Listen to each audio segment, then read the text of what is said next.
는 로마서 4장, 로마서 강의를 지금 계속 하고 있는데 믿음의 법에 대해서 지난주에 우리 같이 공부한 거에 이어지면서 오늘은 그 하나님의 약속에 대해서 같이 배워보는 시간을 갖도록 하겠습니다. 우리가 약속이다라고 할 때 어렸을 때 우리 흔히 하는 약속의 방법이 있지 않습니까? 아이들은 어떻게 우리가 약속을 하죠? 새끼손가락을 이렇게 예, 새끼손가락을 걸어서 그 약속을 증명하곤 합니다. 거기에 관계되는 동요도 있죠. 너하고 나는 친구 되어서 사이좋게 지내자. 새끼손가락 고리 걸어 꼭꼭 약속해. 그 노래도 기억하시는 분들이 많이 계실 거예요. 가만히 생각해 보면은 새끼손가락을 고리를 걸어서 약속을 증명한다라고 하는 것이 참 우습다라는 생각이 듭니다. 어린이들만이 생각할 수 있는 어떻게 새끼손가락으로 약속을 하면 반드시 지켜야 하는 그런 법적인 효력이 있는 것도 아니고 그것을 그렇게 손가락으로 약속을 해서 지키겠다. 여러분 혹시 여러분의 자녀들과 어떤 약속을 하실 때 손가락을 걸어서 약속을 하시면은 여러분은 그걸 어겨도 되는 것이라고 생각을 하시지만 우리 어린이들은 그 새끼손가락을 약속하면은 꼭 해야만 하는, 꼭 약속을 지켜야만 하는 것이라고 생각한다는 것을 늘 생각하고 그렇게 새끼손가락으로 약속을 해주시길 바랍니다. 근데 좀 안타까운 건 뭐냐면은 이제 예전에는 그랬는데 저희들이 어렸을 때는 그랬는데 요즘의 어린이들은 약간 좀 세상적으로 물들은 것 같아요. 그래서 어떻게 합니까? 새끼손가락으로 약속을 하는 것 가지고는 좀 부족하다. 그래서 도장을 찍죠. 엄지로 서로가 키스해가지고 도장을 찍습니다. 곰곰이 생각해봤어요. 왜 우리 때는 그냥 새끼손가락으로 충분했는데 왜 꼭 도장을 찍어야 되는가?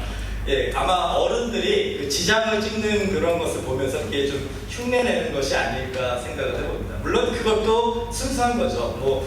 엄지손가락으로 서로 도장을 찍는다고 그게 무슨 법적 효력이 있는 겁니까? 그것조차도 어린이들만이 할 수 있는 그런 순수한 약속의 표징이다라고 할 수가 있습니다. 자, 그런데 우리가 이 약속에 대해서 생각을 해볼 때 꼭 지켜야만 되는 약속이 있고 지키면 좋지만 지키지 못하면 어쩔 수 없는 그런 약속들이 있습니다. 우리들의 약속을 가만히 생각해 보면은 우리는 그 약속에 몇 가지 필요한 요소들이 있다는 것을 알 수가 있습니다. 첫 번째는 뭐냐면 약속에 이 쌍방이 있어야 돼요. 서로 대상이 있어야 됩니다. 서로가 두 사람이든 세 사람이든 서로 약속을 하는 사람들이 있어야 되는 거예요. 그리고 두 번째는 약속의 내용이 있어야 됩니다. 그렇죠? 그래서 그 약속하는 그 내용을 약속하는 사람들이 앞으로 최선을 다해서 그것을 지키겠다라고 서로 동의하는 것, 이게 이제 약속이다라고 할 수가 있지 않습니까? 그렇기 때문에 그 약속에는 가장 중요한 핵심이 무엇이냐? 바로 서로에 대한 신뢰가 아닐까 생각을 합니다. 어린아이들이 새끼손가락으로 약속하는 게 충분한 이유는 우리 어른들처럼 사인을 하고 도장을 찍고 변호사들을 동원해서 법적 효력을 부여하고 이런 것들이 필요 없는 이유가 뭡니까? 어린아이들은 서로를 신뢰하는 것에 익숙하기 때문에 그렇죠. 우리가 점점 어른이 돼가면서 이 서로를 신뢰하는 마음이 없으니까 이렇게 여러 가지 단계를 통해서 서로가 약속을 어겼을 때를 대비하는 그런 우리들의 모습이 보여지지 않습니까? 자, 하나님의 관점에서 하나님께서 로마서 4장에서 우리와 약속을 하셨다 이렇게 얘기를 하셨는데 그 하나님의 약속에도 이 두 가지 요소가 들어가 있죠. 약속의 대상이 들어가 있습니다. 하나님과 우리들, 그렇죠? 그리고 그 약속의 내용이 있습니다. 자, 약속의 대상을 좀 먼저 생각해 볼까요? 약속의 대상을 생각해 볼 때 약속을 할 때는 서로 신뢰할 만한 사람들이 약속을 하는 것이 맞습니다. 그렇죠? 나는 어떤 일이 있어도 이 약속을 지킬 것을 내가 당신에게 서약합니다. 아니면 약속합니다. 이런 마음이 있지 않으면은 그 약속 자체가 참 우스운 약속이 되는 거죠. 여러분이 누군가 약속을 할 때 여러분이 정말로 신뢰할 수 없는 사람이 있다. 그러면 중요한 약속을 하는 것을 좀 주저하실 겁니다. 그러니까 영어로 이런 이 속담이 있죠. Fool me once, shame on you. Fool me twice, shame on me. 이게 무슨 말이냐면 나를 한 번 속이면 당신에게 잘못이 있지만 내가 2번 속으면 나한테 잘못이 있습니다 라는 얘기예요. 그게 뭐냐면 한 번 속을 때는 그 사람을 신뢰하고 그 사람이 약속을 지킬 것이라고 생각했는데 그 약속을 깨버리고 신뢰를 깨버린 거니까 그 사람이 잘못이라는 거죠.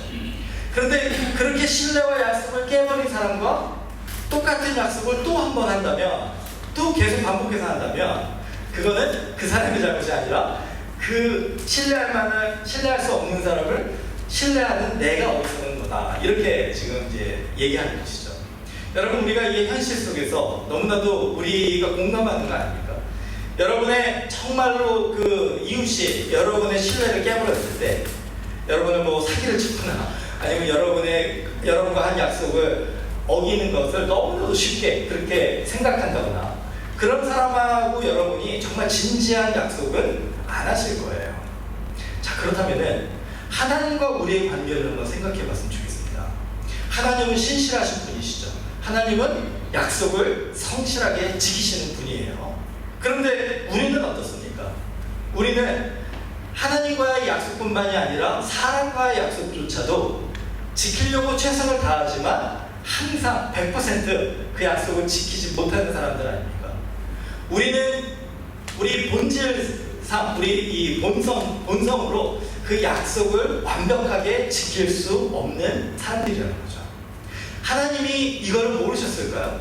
아마 우리가 우리를 아는 것보다 우리를 더 잘 아신 하나님은 우리와의 약속을 할 때 분명히 우리가 하나님과 한 그 약속을 깨뜨릴 것이라는 것을 잘 아셨을 것이다 라는 거예요.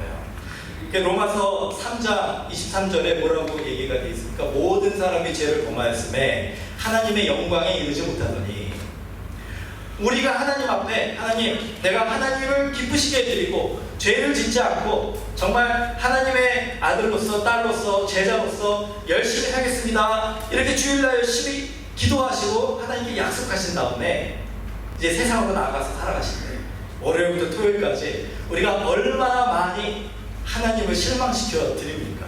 뭐 큰 죄든 작은 죄든, 큰 실수든 작은 실수든, 내 마음속에 저지르는 그런 하나님의 원하시지 않는 생각이나 그런 마음들이든, 아니면 그것이 밖으로 표출된 그런 마음과 생각이든, 우리가 살아가면서 너무나 많은 경우에 우리는 하나님과의 약속을 깨뜨리고 하나님을 실망시켜 드린다는 거예요.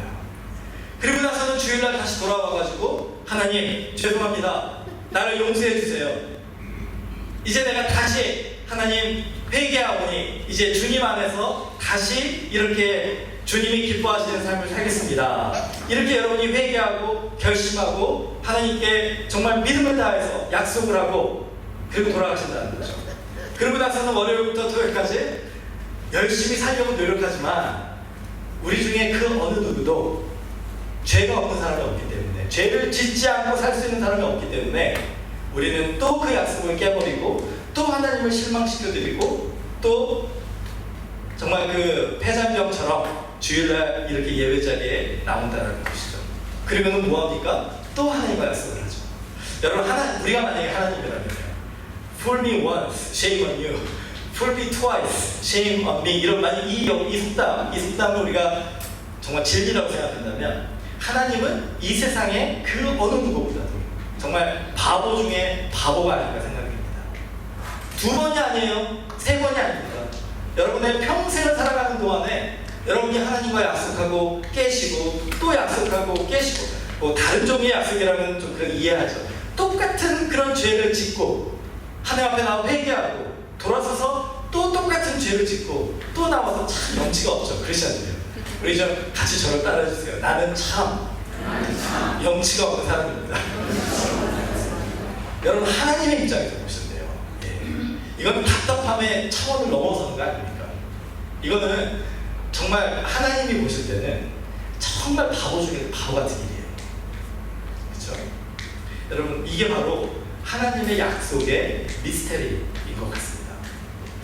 그 4장에 보면, 로마서 4장에 보면 바울이 하나님과 우리의 이 약속을 설명을 하면서 누구를 예로 드냐면 아브라함을 예로 듭니다.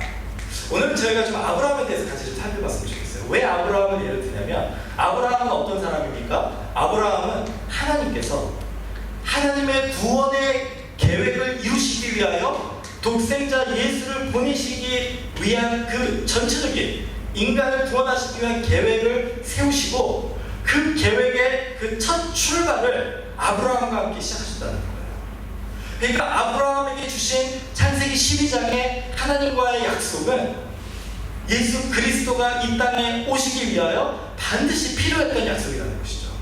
그렇기 때문에 아브라함의 그 역할이 이 성경에서 굉장히 중요한 것이다라고 할 수가 있습니다. 하나님은 아브라함과의 약속을 영원한 약속이라고 얘기하시면서 굉장히 성경에서 중요한 약속으로 그 아브라함의 때, 창세기 때만이 아니라 그 신약에 이르기까지 계속 반복해서 얘기하십니다. 이 로마서 4장까지도 아브라함을 믿음의 조상이다. 하나님과 아브라함이 맺으신 그 믿음의 약속의 그 출발이 아브라함이고 우리는 그 아브라함을 믿음의 조상이라고 부르면서 칭찬하고 그렇게 존경하면서 살아왔다는 거죠. 그런데 오늘 저는 그 아브라함에 대한 조금 다른 면을 우리가 같이 좀 살펴봤으면 좋겠습니다. 여러분이 아브라함을 여러분의 인생의 영웅이라고 생각하셨다면 오늘 조금 실망할 준비를 좀 하시고 말씀을 들으시기를 바랍니다. 저는 개인적으로 아브라함을 그렇게 좋아하지 않아요. 예, 제가 그 이유를 좀 설명을 드리겠습니다.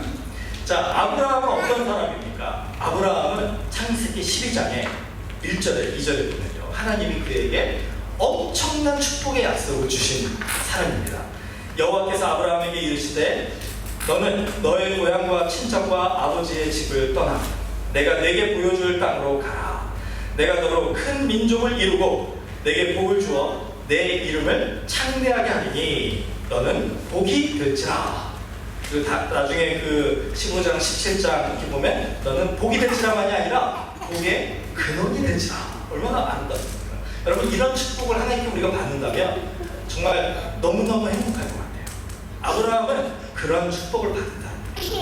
자, 우리가 어렸을 때 주일학교 공부를 하면서 어떤 걸 배웠습니까? 아브라함이 창세기 12장에 이 말씀을 받고 자기가 살던 갈대아 우르 땅을 떠나서 가나안 땅으로 갔다. 그 아브라함의 결단, 그 아브라함의 그 고향의 집을 떠나서 믿음을 가지고 가나안 땅으로 갔던 그 아브라함의 이 믿음의 순종 하면서 우리는 아브라함을 칭찬하고 존경하고, 야, 나도 아브라함처럼 살아야지, 이렇게 어렸을 때 우리 배워왔지 않습니까? 근데 창세기 11장, 12장을 좀 가만히 보면요, 저희 자세하게 좀 읽어보면 우리가 조금 잘못 오해하고 있는 부분을 알 수가 있습니다. 창세기 12장 1절, 2절에 너는 너의 고향과 친척과 아버지의 집을 떠나서 내가 내게 보여줄 땅으로 가라 약속하신 것은 분명히 아브라함에게 주신 약속은 맞아요. 그런데 그 약속을 받은 곳이 어디냐면 갈대아 우르가 아니라는 거예요. 그 약속을 우르는 어디냐면 지금의 이라크입니다.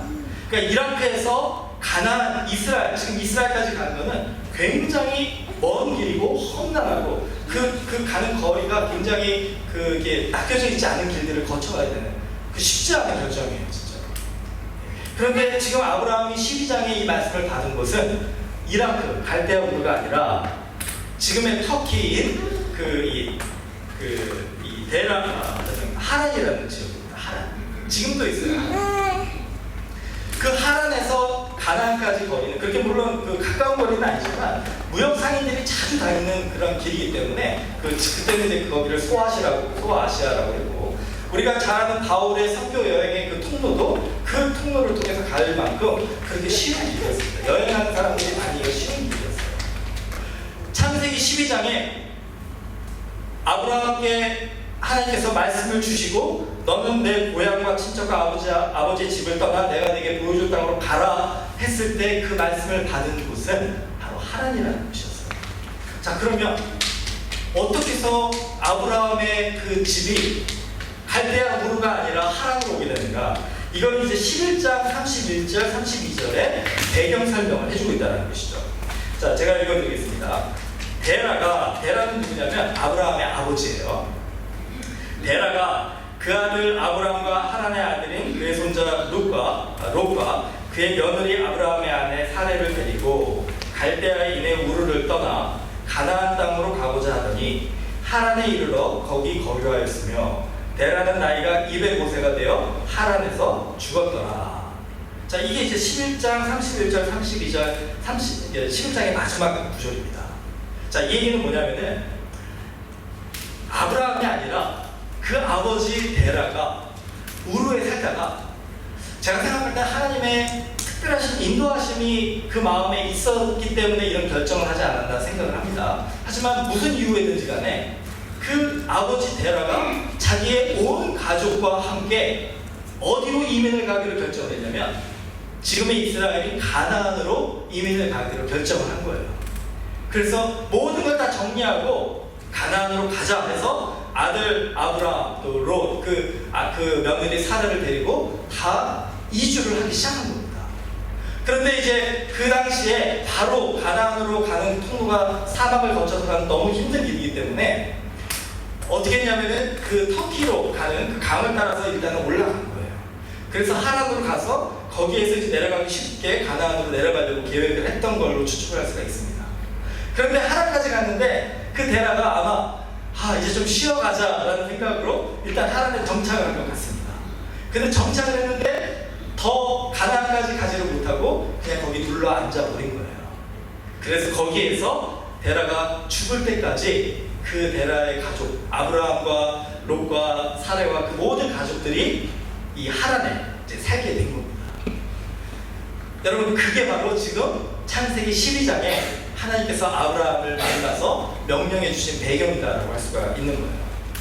자, 우리가 생각했던 것처럼 아브라함이 그 고향의 집을 떠나서 믿음으로 갈대아 우르에서 가나안까지 갔다라고 한다면 그 아브라함의 이 결단과 순종을 참 우리가 높여줄 수 있는데, 어차피 아버지가 가려고 했던 가나안 땅이었고 그 잠시 하란에 정착했었던 것이고 또 가는 길도 그렇게 어렵지 않고 아버지가 돌아가셔가지고 어차피 어떤 결단을 해야 돼. 여기에 남을 것인가 이사를 가야 될 것인가 결단을 해야 되는 순간이었고, 아브라함의 이 결단은 물론 그 자체가 믿음의 순종이다라고 우리가 할 수는 있지만 우리가 생각하는 것만큼 그렇게 대단한 결단은 아니었다는 것을 제가 지금 설명을 드리려고 이렇게 배경을 좀 설명드리는 것입니다.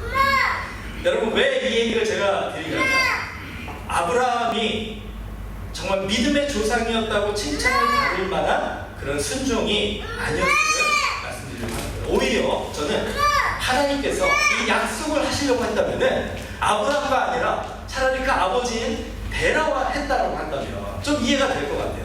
만약에 하나님이 창세기 11장에 데라에게 나타나셔서 내가 너로 복이 되게 하리라, 내가 너와 너의 자손들에게 복이 되게 하리라, 복의 근원이 되게 하리라, 너는 내 고향 집을 떠나 내가 너에게 명령할 가나안 땅으로 가라. 그래서 데라가 거기에 순종을 하고 온 가족을 데리고 가나안 땅으로 떠났더라, 이러면은 공감이 갔을 것 같아요. 그런데 그게 아니라 그 아버지의 그 여정에 아브라함은 편승한 것 뿐이다라고 할 수가 있습니다. 그것뿐만이 아니에요. 아브라함에게 또 실망이 되는 부분은 뭐냐면, 아브라함이 그래서 가나안 땅에 갔습니다. 그러면 물론 이제 그만큼의 결단은 아니라 할지라도 그 자체로도 우리가 칭찬해 줄 만하지 않습니까? 그 어려운 결정이죠. 그것도 뭐 꽤 먼 길이에요. 그 터키에서 이스라엘까지도. 자, 그러면 이제 이 가나안 땅에 도착해서 그래, 하나님께서 나에게 주신 이 12장 1절 2절의 이 축복을 내가 붙들고 이 가나안 땅에서 믿음으로 한번 살아보리라. 우리 같으면 그러지 않았겠습니까? 그런데 어떻게 됐습니까? 가나안 땅에 딱 도착하자마자 이제 정착을 했더니 거기 가뭄이 든 거예요. 기근이 생긴 거예요. 당장 먹고 사는 게 너무 힘든 거예요. 만약에 우리들 같으면은 이 고난과 이 역경을 믿음으로 하나님을 붙들면서 이겨나가야지 이랬겠죠, 다들. 예, 그런데 아브라함은 그렇지 않았다는 거예요. 그 배고픔이, 그 힘듦이 탁 밀려오니까 바로 집을 싸버리고 그 평안한 이집트로, 그 부가 있다라고 얘기 들은 이집트로 내려갑니다. 거기에서 그냥 정착해서 좀 평안하게 잘 먹고 잘 살고 싶었던 거예요. 하나님과의 약속은 안중에도 없는 아브라함의 모습을 우리는 발견하게 됩니다. 자, 그렇게 이집트로 내려갔어요. 그런 다음에 어떤 일이 있습니까? 내려갔는데 딱 가보니까 이집트 사람들이 조금 험하게 생긴 거예요. 그러니까 자기 아내가 사레가 참 아름다운 여인이었던 것 같습니다. 그러니까 아내가 아름다우니까 이 자기 아내를 뺏고 자기를 죽일까봐 내려가면서 아내 사라한테 얘기하는 거예요. 당신이 나를 남편이라고 하지 말고 오빠라고 사람들한테 얘기해라. 그래야지 나를 죽이지 않을 것 같다. 그랬는데 어떻게 됩니까? 정말 아니나 다를까 내려가 보니까 이 사라의 아름다움이 소문이 난 거예요. 그래가지고 소문이 돌고 돌아서 그 애굽의 왕 바로 왕까지 그 소문이 들어갑니다. 바로 왕이 그 사라의 아름다움을 소문을 듣고 사라를 자기의 그 첩으로 삼아요. 왕비로 삼아요. 그러니까 아브라함은 거기에서 한마디도 못하고 자기 동생이라고 얘기했으니까 한마디도 못하고 자기 아내를 이 이방인의 왕에게 준 거예요. 근데 거기서 끝난 거예요. 그리고선 집에 가서 막 슬퍼하고 막 가슴을 치면서 통곡하고 회개하고 막 눈물을 흘렸으면 그래도 이 연약한 남편의 모습을 보면서 우리가 좀 이해해 줄 수 있죠. 어떻게 됐냐면 성경에 보면요, 왕이 이 아브라함에게 많은 그 돈을 주고 가축을 주고 좋은 옷을 주고 아브라함에게 아주 풍성하게 대접을 했다라고 해요. 아브라함은 졸지에 아내 세라 때문에 부자가 되버린 거예요. 여러분, 그것을 다 받은 남편 아브라함을 한번 우리가 상상해 보시기 바랍니다. 만약에 우리 이 시대에 2019년에 우리가 그런 사람, 그런 남편의 소문을 들었어요. 그럼 여러분은 그런 사람을 뭐라고 하시겠습니까? 그 사람도 아니라고 그러겠죠. 예? 여러분이 여기 여자 성도님들 많이 계시잖아요. 여러분이 사라라고 한번 생각해 보세요. 남편이 남편같이 보이시겠습니까? 다시 근데 그것만이 아니에요. 다시 가나안으로 우여곡절 끝에 돌아왔습니다. 이러면 정신을 좀 차리고 사라를 사랑해주고 돌봐줘야 되잖아요. 돈도 많겠다 이제, 그렇잖아요. 근데 아비멜렉 왕이 그 사라의 아름다움을 보고 또 막 이제 왕비로 삼으려고 하니까 또 사라한테 나를 저기 오빠라고 하라고 겁이 나가지고 그러고서 또 그 왕에게 뺏긴 거예요. 와이프. 나중에 하나님께서 사라를 다 구원해 주십니다. 하나님의 신비한 계시로 왕들에게 막 협박해가지고 그 사라를 풀어주세요. 그 남편이 정말 형편없으니까 하나님이 나서신 것 같아요. 근데 정말 여러분이 사라라고 하신다면 그 남편을 믿음의 조상이라고 존경하실 수 있겠습니까? 그 남편은 남편이라고 여러분이 존경하고 사랑하고, 남편이 어느 날 결혼 기념일날 사라, 난 당신을 정말 사랑해요. 그러면 여러분이 그 말을 정말 받아들이실 수가 있겠습니까? 예. 제가 볼 때는요, 사라는 이미 아브라함에 대한 존경심을 잃어버리지 않았을까 생각을 해요. 우리도 그 아브라함의 이런 모습을 보면 정말 믿음의 조상이라고 우리가 생각하고 우리가 바라보고 우리가 따라가야 될, 우리가 본이 될 믿음의 사람이라고 생각하겠습니까? 정말 손가락질하고 무슨 저런 사람을 하나님은 믿음의 사람, 믿음의 조상이라고 여겨주시고 의의 사람이라고 칭찬해 주시고 그 사람을 통해서 이스라엘의 민족을 세우시고 예수 그리스도를 나게 하셨을까?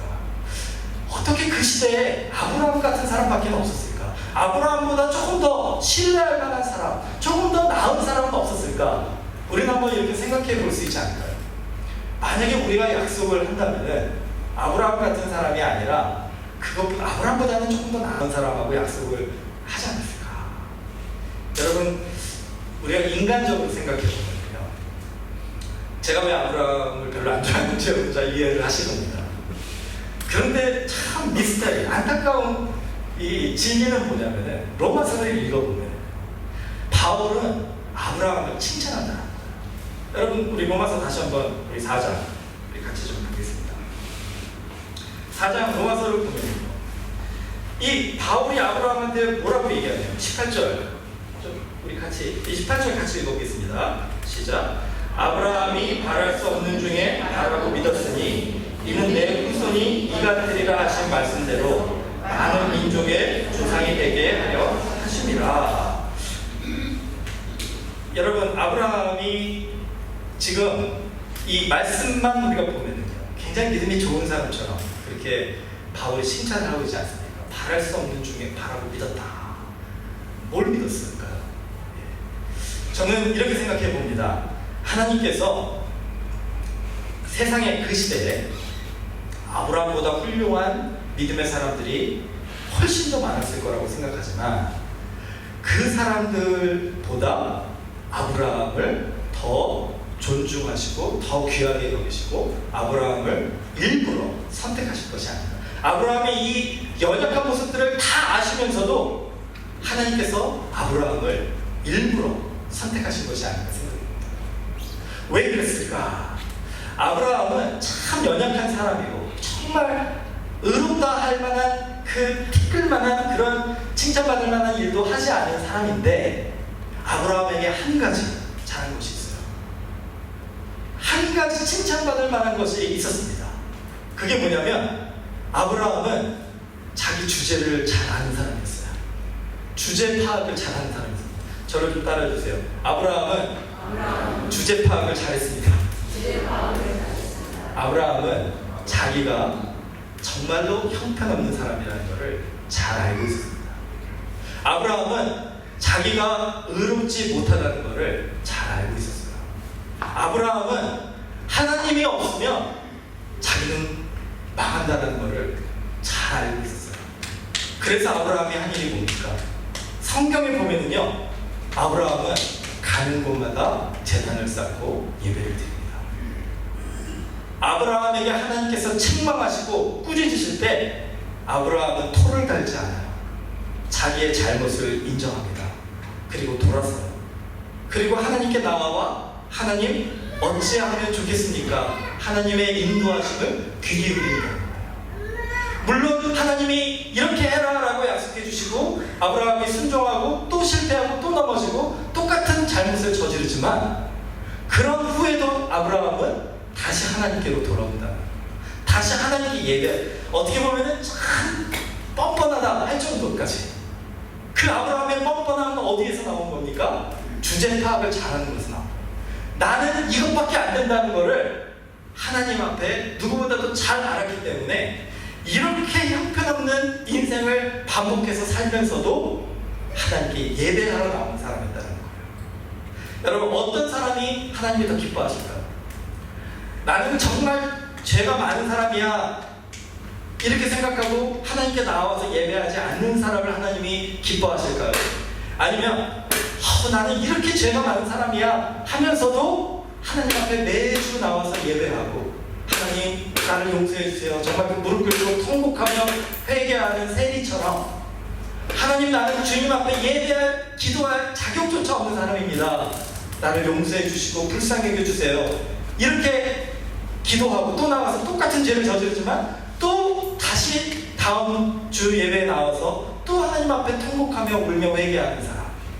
우리가 세상적으로 볼 때는 뻔뻔하다라고 얘기할 수도 있지만 하나님이 보실 때는 나는 도저히 뻔뻔해서 그렇게는 뻔뻔하지 못해서 그렇게 못하면서 하나님을 등지고 돌아서고 하나님을 믿지 않고 예배하지도 않고 살아가는 그런 사람들을 하나님이 기뻐하실까요?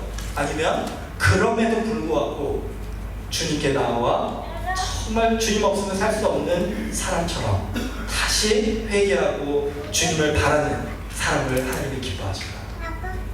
저는 당연히 후자라고 생각해요. 그래서 하나님께서 아브라함을 우리를 위해서 선택하신 것이 아닌가 생각합니다. 아브라함보다 잘난 사람들이 너무나도 많았을 거예요. 그런데 그런 잘난 사람들을 선택하면 우리가 배울 게 뭡니까? 그 사람들은 원체 훌륭한 사람들이라서 이렇게 믿음을 잘 지키는 사람들이구나. 이렇게 믿음의 조상이 됐구나. 그 위대한 그런 인격과 그런 결단력과 그 순종과 그 결심 때문에 저 사람을 통해서 이스라엘의 민족이 세워지고 예수 그리스도가 태어나고 우리가 지금까지 이렇게 구원의 은혜를 받는구나. 우리는 그 사람을 칭찬할 겁니다. 그렇죠? 그런데 하나님은 그런 사람들을 다 놔두시고 정말로 우리의 욕을 먹기에 합당한 아브라함을 택하셔서 우리에게 본을 보여주신 거예요. 아브라함 같은 사람도 내가 선택해서 이렇게 믿음의 조상으로 세우고 아브라함 같은 사람을 통해서도 내가 이 인류를 구원하는 그 놀라운 계획을 그리스도를 통해서 이룬다면은 아브라함보다 훨씬 뛰어난 너희들은 내가 얼마나 더욱 사랑하고 얼마나 더욱 아름답게 쓰겠느냐. 너희들의 인생을 통해서 예수 그리스도의 영광이 얼마나 더욱 아름답게 빛나겠느냐.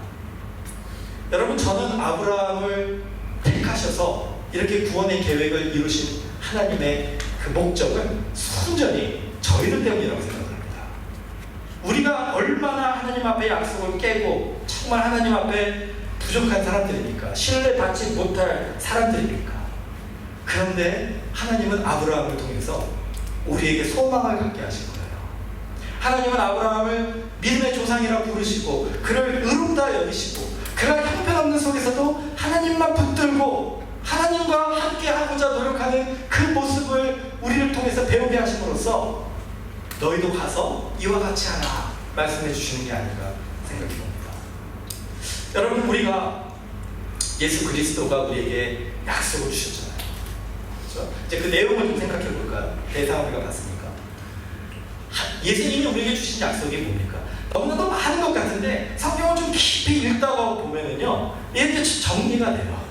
그 예수님께서 우리에게 주신 약속 중에 가장 중요한 약속 한 가지만 꼽으라고 한다면은 저는 이것인 것 같습니다. 마지막에 승천하시기 전에 볼지어다 내가 세상 끝날까지 너희와 항상 함께 있으리라.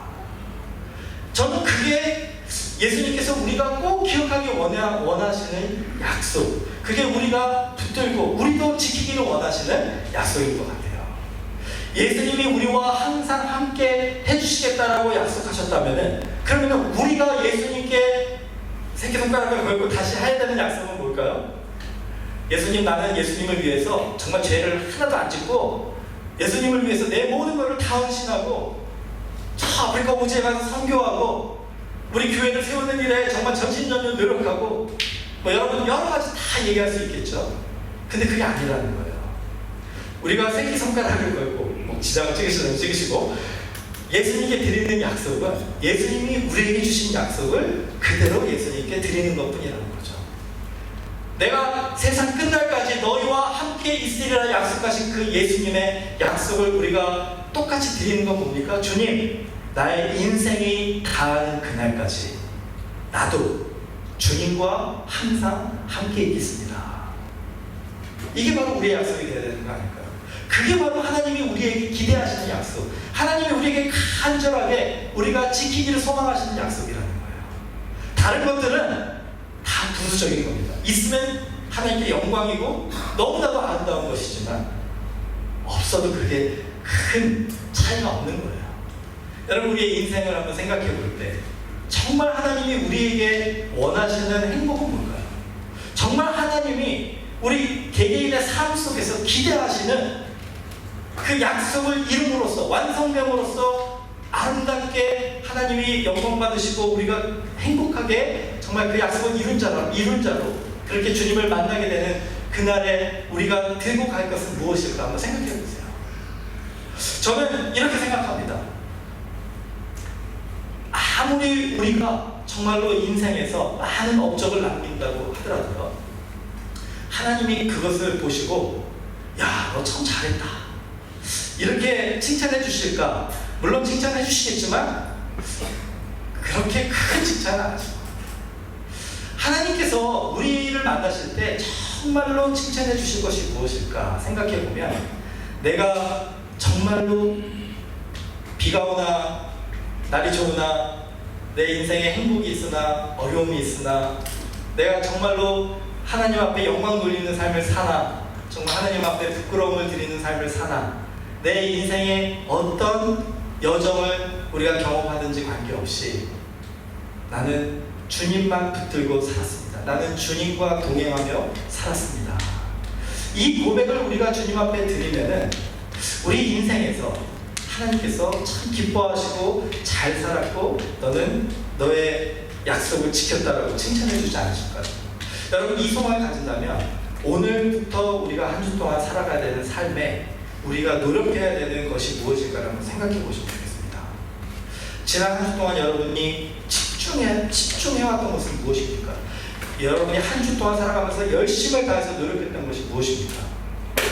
그것이 무엇이든지 간에 그걸 잠시 내려놓고 우리가 붙들어야 되는 것이 무엇인지를 하나님이 오늘 말씀 통해 보여주셨으면 주님과 동행하기 위해서, 주님께 드린 이 약속을 지키기 위해서 내가 주님을 떠나지 말고, 오늘 찬양 성가대 찬송 너무나 아름다운 진리의 선포 아닙니까?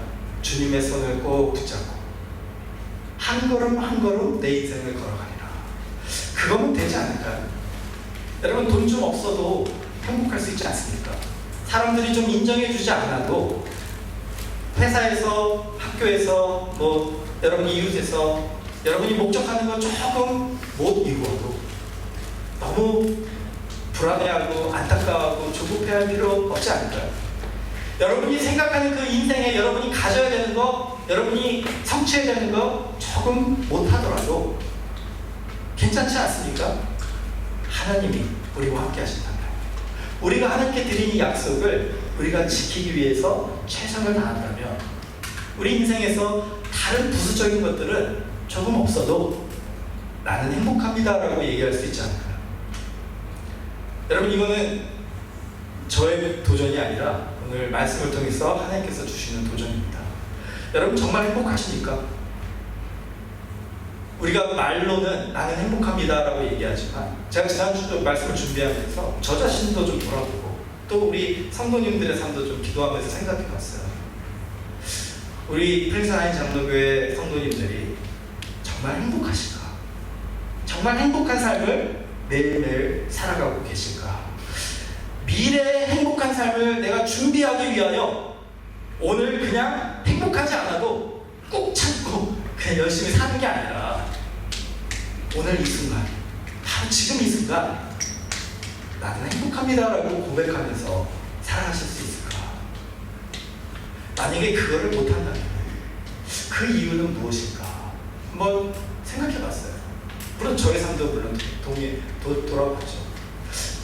제가 저를 돌아보고 또 여러분들의 삶을 같이 이렇게 기도하면서 생각해 볼 때, 우리가 오늘 혹시라도 이 고백을 하지 못한다면요, 우리는 주님과 우리가 한 이 약속 이외의 것을 너무나도 많이 생각하기 때문인 것 같아요. 이거면 됩니다. 저를 좀 따라해 주세요. 이거면 됩니다. 하나님이 오늘 우리에게 주신 위로의 말씀이에요. 그거면 됩니다. 하나님은 그거면 충분하다고 말씀해 주세요. 아브라함이 하나님 앞에 많은 거 드리지 못했잖아요. 그거는 됐어요. 주님께 예배하고 주님과 동행하고 주님께 이 마음을 다해서, 물론 자꾸 실패하고 넘어지지만 그 주님의 약속을 붙들려고 안간힘 쓰는 그 아브라함의 마음, 그거 하나면 족하다라고 예수님은 오늘 로마서를 통해서 말씀해 주신 거예요. 하나님께서 우리에게 약속해 주신 것은 뭡니까? 물론 많은 거 약속해 주셨죠. 여러분의 성공과 축복과 자녀의 잘됨과 여러분의 안정된 삶과 건강과 다 약속해 주셨겠죠. 그런데 그것이 본질이 아니라는 거죠. 오늘 제가 하나님의 약속, 이거는 그게 아니라는 거예요. 로마서 4장에서 우리에게 가르쳐 주시는 이 하나님의 약속은 바로 이 한 가지입니다. 우리와 함께 해주시겠다는 거예요. 나의 지금 이 삶 속에서, 하루하루의 삶 속에서, 한 걸음 한 걸음, 1분 1분의 삶 속에서 하나님이 나와 함께 해주시겠다는 겁니다. 이게 하나님의 약속이고, 우리가 드려야 되는 약속은 뭡니까? 나도 하나님과 함께 하겠습니다. 이 약속이 새끼손가락 고리 걸어서 하나님과 우리가 하면은요, 그러면 우리가 행복할 수 있다는 거예요. 이게 바로 로마서 4장이 우리에게 가르쳐 주시는 진리입니다. 여러분, 이제 우리가 행복하게 살았으면 좋겠습니다. 주님이 이미 이 행복을 우리에게 주셨으니까 더 바라지 마시고 여기서부터 시작했으면 좋겠어요. 그렇게 사는 저희들 되기를 주님의 이름으로 축원합니다.